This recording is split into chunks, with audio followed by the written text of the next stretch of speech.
If you are going through an ascension, right now you might be feeling like there's something big coming in, but yet you can't grab it. Having a hard time making life changes, having a hard time transitioning from one end to the other. That can actually be a spiritual and humanistic blockage that's coming through. So let's look at the three things that can block us from abundance in our life.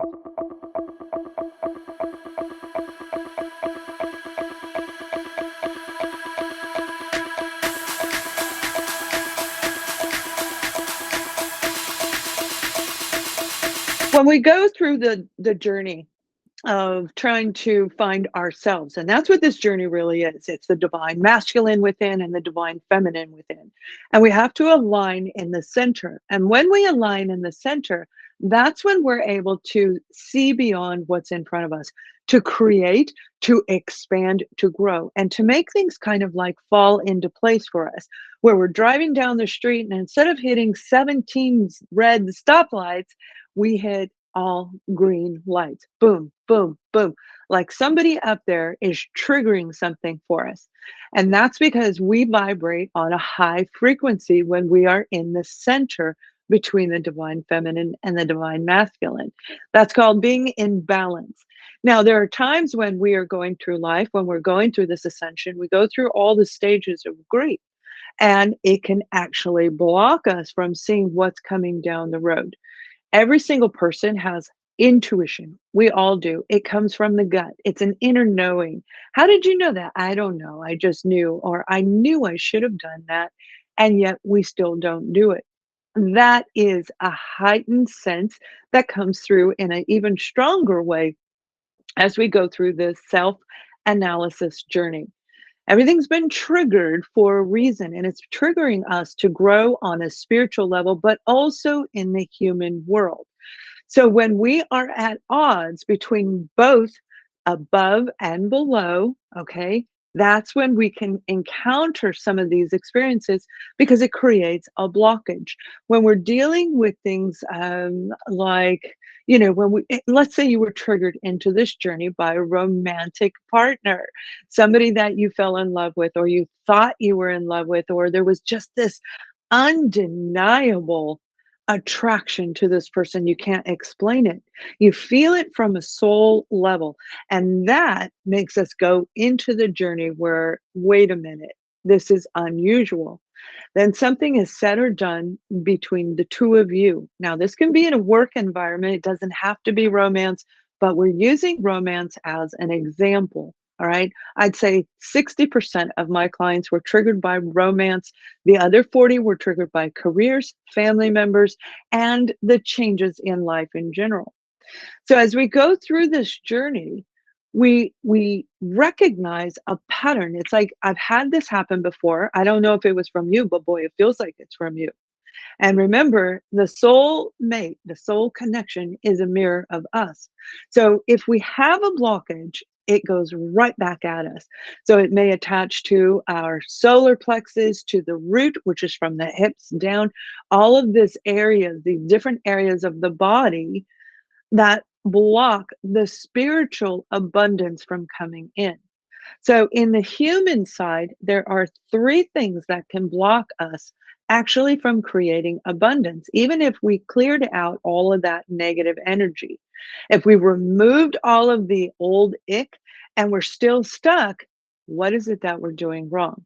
So, let's take a look at number one.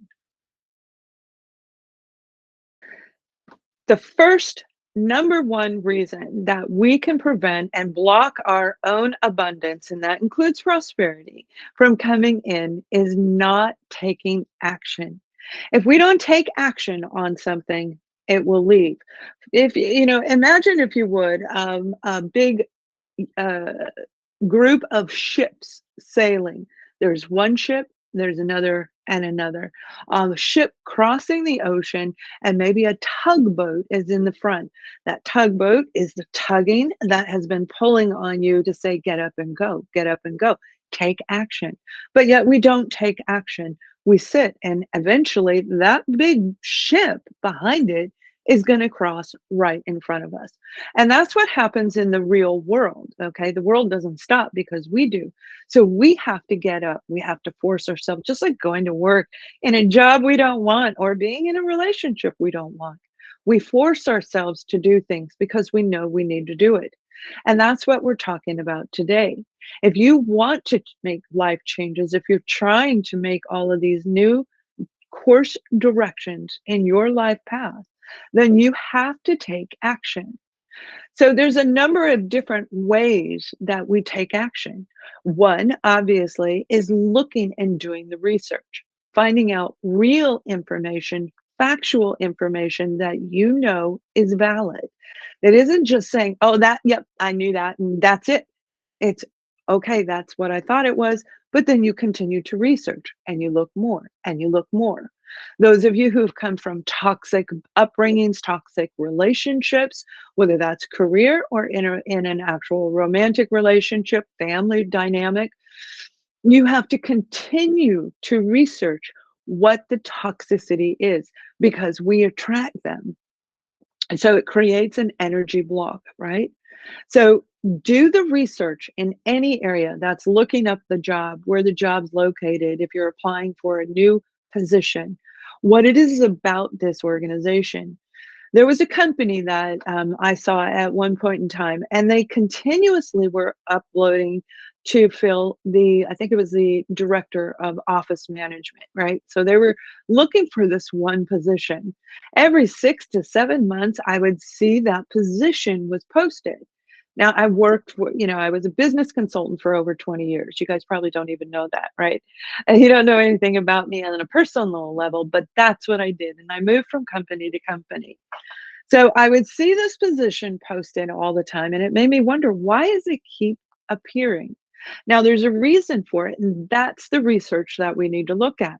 Don't just grab that job, or you may lose it in 6 to 7 months. Look at the history behind it. Look at the people who work there. Are they happy? Are they satisfied there? Do the research on the company, on the organization, and the position. Read it thoroughly, whatever you're applying for, so that you know without a doubt you fit the qualification, so that in 6 months you're not doing it again. So that is a really great rule of thumb when you're looking for a job. Okay. Now, if you're doing investments, it's the same thing. If you're looking to invest your money in a home, I'm sorry if you heard that. I had a reminder here. If you're looking for a home, a place to live, you want to look at the entire area. Don't say that home is really pretty and that's it.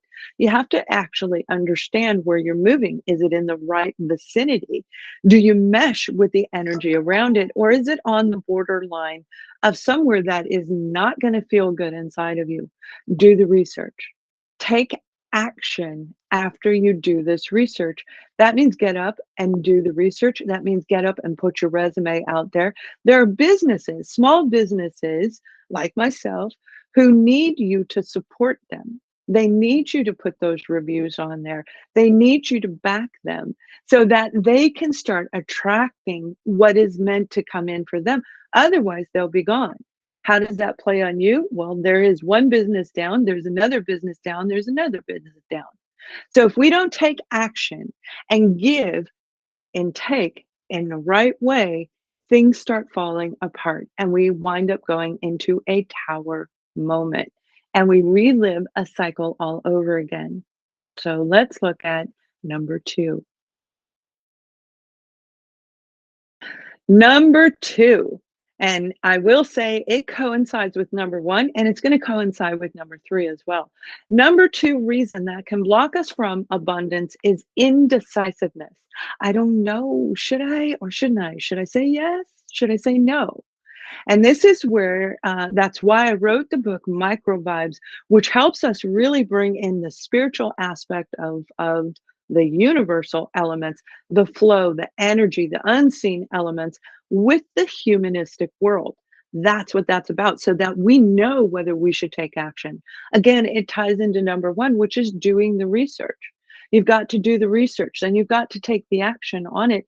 But if you're indecisive, toggling back and forth, not knowing what's going on, it's going to cause you to just sit and be stagnant. And there goes that little tugboat, and there goes the big boat right behind it.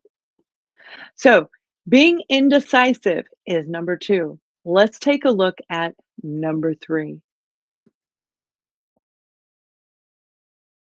Number three is having a lack of knowledge. So, again, it ties into one, it ties into number two. These three things interconnect like the mind, the body, and the soul. All three elements are equally important. You have to take action. You've got to do the research. You have to move forward. You have to make a decision. And the decision comes from the knowledge and the information that we gain, registering it in an intuitive way, registering it in the humanistic way as well. Does it feel right to you? That's your gut. That's your little psychic inside of you. Does it feel right to make this move? Okay. Have you learned all the information, or is your gut telling you to move forward? Are you sharing this with other people and they're saying, do some more research, something's missing? And that has to be people that you truly feel close to, that you know without a doubt they have got your back. If this is anybody who has let you down, do not listen to them. Follow your gut. Always follow your gut. Your intuition will guide you in the right direction.